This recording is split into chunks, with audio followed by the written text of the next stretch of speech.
Justin, we're back and we're talking a little real estate again. So everybody, hopefully our audience went up with last week's episode. But before we get started this week, I want to throw out the phone number at the beginning of the session, see if we can get some more text messages and more questions. But reminder, if maybe you haven't gotten to the end of these episodes, but we actually have a text line. Text message comes right to my phone. I'll get back to you, but we'd love to hear your questions. So think of them as you're listening today, but that telephone number is 602-704-5574. Just shoot us a message. We'd love to answer your questions, love to stay in touch with you and potentially even send you some swag. But with that, let's jump back into real estate.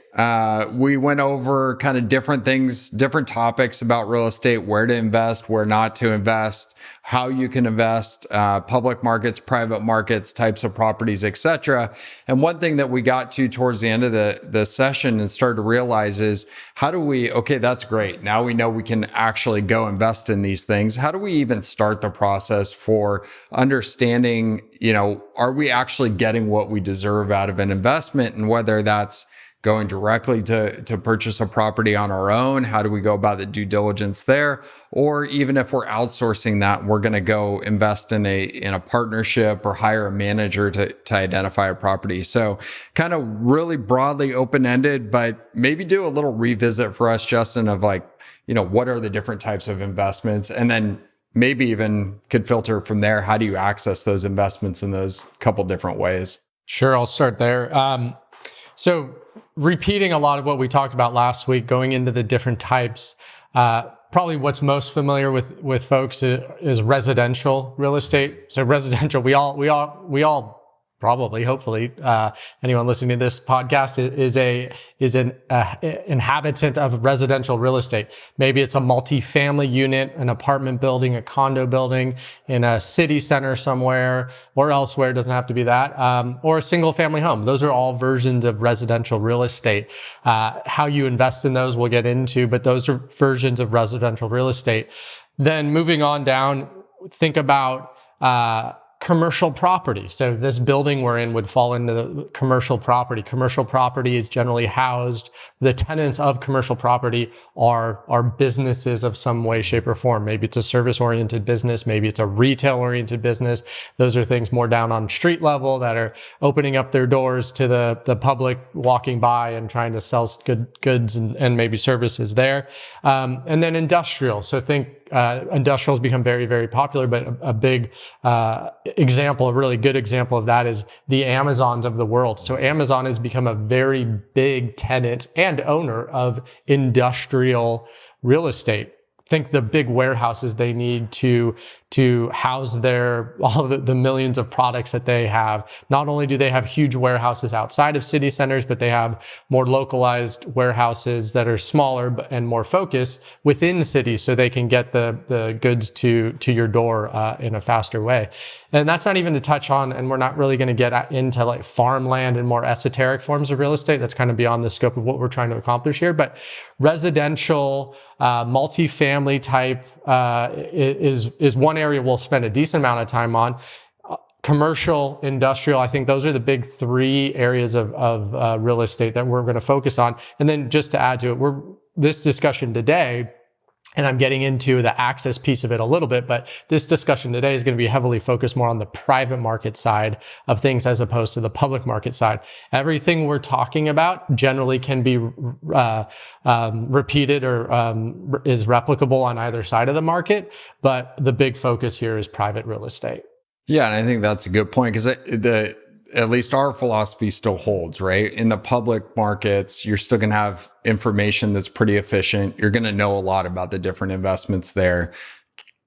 Probably competitive advantage does not exist.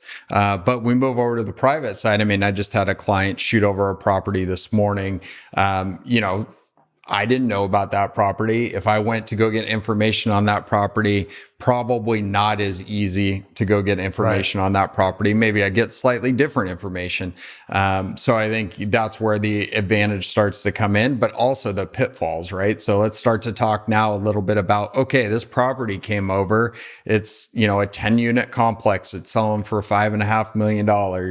How do I start that process for even understanding, hey, yeah, that's great. It all sounds good. Of course, the real estate agent that's pitching it to me is telling me that somebody's going to rent each of the units for $3,000 a month. But how do I start? Do I just take their word for that? I mean, kind of, facetious question there, but, how do you actually go through this process? And what qualifies somebody individually to do that? And I think that'll ultimately lead to where a lot of people turn, and that's to the fund management side, where maybe you go hire a manager to actually identify properties, run the property, run the asset management piece of it, and maybe some of the pitfalls or things to look for in those. Yeah. Well, I would start, and this is a little deviation, but I would start almost, I want to hit on this as well. I think it's important, and it does dovetail on your question. Start with the stage. Yeah. So what stage you participate in really dictates your risk return profile. Are you buying raw land and you're going to build something and then sell that property? That's more of a capital appreciation type play, but there's a lot of risk let's call it, outright there. You have to have a way different skill set than you do to just manage and kind of maintain a more what's called stabilized asset that has 98%, what's the word I'm looking for? 98% tenant rate, if you will, and versus a more value add type property where you're trying to, you're coming, and it's kind of like a hybrid. You're coming to the table, you're like, oh wait, I'm gonna improve these different office spaces and then jack up the rent on people and get a little bit more appreciation from that form. So think about this stage. That's really, really important, and where your potential expertise is, or the fund manager, to kind of getting to your point, Brandon, what the fund manager's expertise is here. The critical question to ask is, what's your edge? So using your example here, is this a space in the market that I understand, or am I going up against, if this is an individual property, are we going up against a bunch of institutional investors that really are doing this as a full-time job, not just as a one-off hobby to fill your time? Right. Those guys, they're going to have incredibly robust models and experience on how to figure out what is the right price to pay and what's the risk they're willing to accept to make this a viable investment for them to participate in. Another kind of example, just to bring it to real life, is we know some folks up in the San Francisco Bay Area that participate in real estate quite a bit. I was talking to one of them, and maybe I mentioned this last week even, around a property that was a big value add property. What I mean by that, the asset itself, the building itself, was a little bit run down and needed a lot of actual environmental, bringing things up to environmental code, whether that be improving the rain runoff or how water was dispersed throughout the property, et cetera, et cetera. It was a heavy lift and would require a substantial upfront investment. How well do you know that? Have you seen something like that before? These are all really, really important questions, because something like that, you're like, oh wait, the price of this is really, really attractive, as it should be, because it has some risk to it. But the question then becomes, well, how comfortable am I improving the property to bring it up to all these new code requirements? Do I have a high confidence in what that amount of investment will be? Do I know the people that I can get on site as fast as possible to bring it up to code, et cetera? I mean, there's so many just different aspects to it. But really, and this is a really long-winded way of getting to your answer, but it comes down to the modeling and the experience, and we'll touch on that in a little bit greater detail. Yeah, and I think also, right, what your goal is, because that could change things quite a bit, because those stages matter. They're often taxed differently. Yep. I mean, taxed all the same, but the different speed with which they're taxed, or different stage at which they're taxed. If you're, most real estate investors, and this is a very broad statement, but are looking for income, if you're an investor that's willing to, forego some of that income and rely more on capital appreciation, now some of those value add or development projects, I mean, they open up a whole world of opportunity. Right. And so I think that's the exciting thing about real estate. Investing in real estate is very exciting if you understand the goals that you're trying to get to, and you can find that unique edge. For a lot of our clients, if you're in the highest tax bracket, the last thing you want is income, unless you need that to live on, but hopefully not. You may have a greater opportunity to go do one of these development projects. And yes, it's a little bit higher risk, but if we're making sure we're getting compensated for that on an after-tax basis, you could be setting yourself up fantastically. So, but this ties a little bit into, you have a lot more control. You go buy your own property. Right. So in that earlier example I mentioned, client sends over a 10-unit building. Him and his wife are the only ones buying that building. They have all the control in the world. So they can make those decisions, make decisions for their personal tax situation. And not that this makes it a negative, right? But when you start to go into a fund, now you're all of a sudden, you're in there probably as a limited partner with a bunch of other limited partners, and it becomes less specific. If you don't need the income, but the majority investor, really the anchor there would prefer the income or would prefer to sell on a timing, there's potential impacts around that, right? There is, but the trade-off there is diversification. Well, diversification and expert management, right? So instead of you individually buying a 10-unit building where, hey, if one tenant decides to leave, you have to go through the whole process of getting that unit filled, and there's work. That's hard. That's not the easiest thing. Markets don't always go up and to the right. We're starting to see that right now. And so that is on you to refill that 10% tenant or that 10% piece of the property. Whereas when you're in a fund, things are well diversified. It's professionally managed. If it's a fund that holds 100 units and one person leaves, right, that's a far lower impact. Now, the trade-off there, and let's go through the economics of a fund structure somewhat. The trade-offs are you generally pay for that, but the argument is a good manager should earn what you're paying for their services. Some terms within the real estate fund are very, very similar to the private equity world in general, venture capital specifically.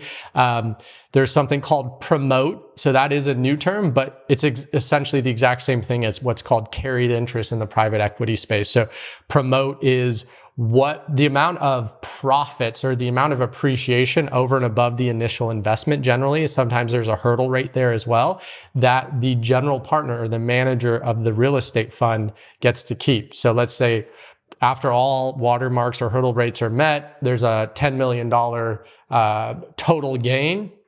Generally speaking, there's a 20% promote or carried interest. Again, very similar to what happens in the private equity and venture capital space. So of that $10 million of total appreciation, the general partner is getting 20% of that, or $2 million.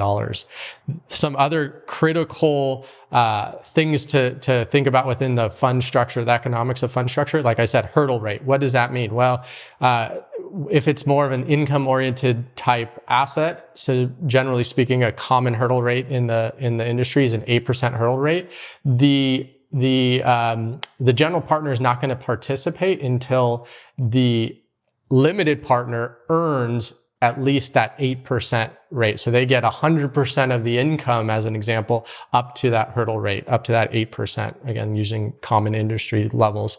Some other costs that show up are property management and asset management, two similar sounding terms, but they are different. They're related, but different. Property management is the day-to-day. So who's on site to turn the internet back on, as an example, in an office building?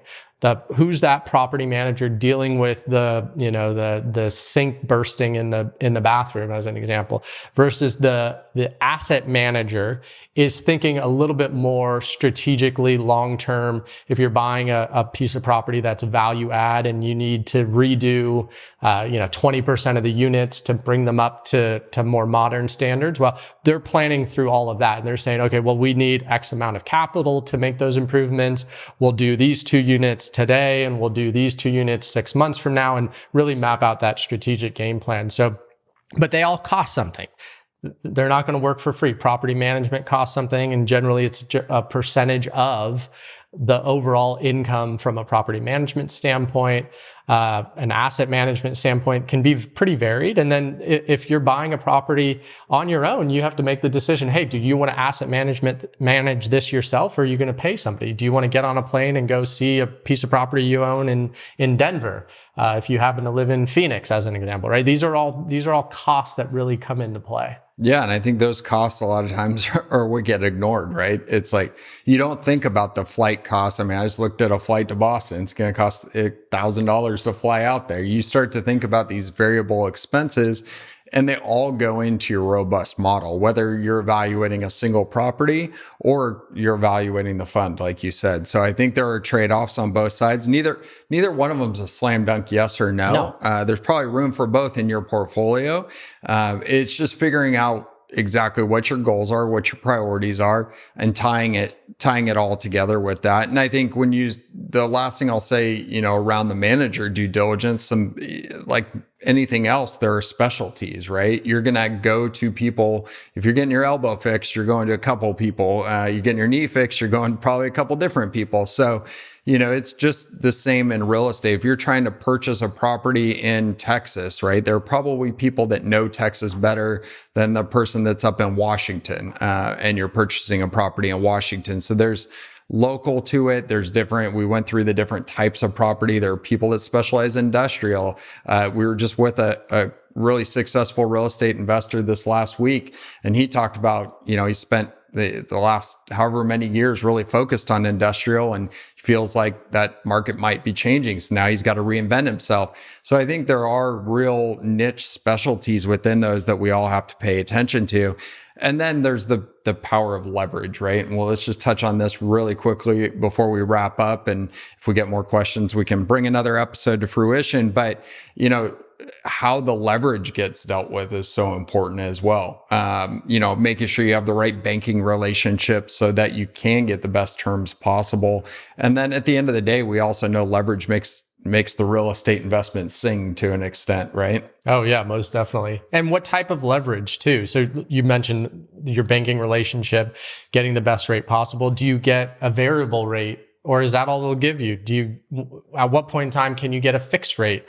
These are all critical. And how much will they loan to the purchase price? The loan to value ratio is incredibly important, and various banks will look at various investors and various properties differently. And those are really, really powerful variables within this overall equation. Yeah. So I hope the takeaway from today is, real estate's a fantastic investment to be able to build your wealth if done in the right way. So, I think when you guys and gals are walking away from this, I think the question you have to answer is, it's natural. It's human nature for us to fall in love with one specific asset class, and that's what real estate is. But to take a step back and think about it, hey, if my goal really here is to meet my priorities, the things that I've identified are really important to me, what's the best way to do that? And let's try to take some of the emotion out and evaluate, hey, if I can find a real estate project that gives me what I can deserve more so than, let's say, private equity or the public equity markets, then by all means, that's where you should be investing your dollars.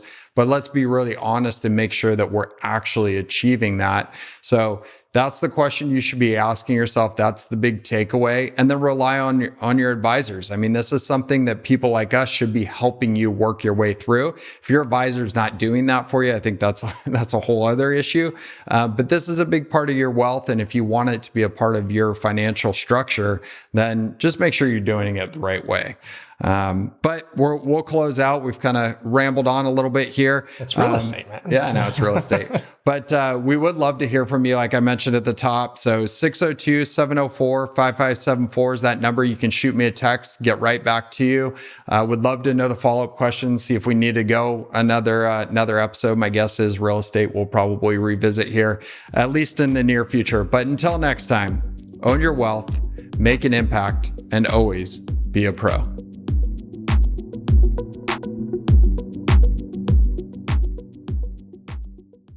The information in this podcast is educational and general in nature and does not take into consideration the listener's personal circumstances.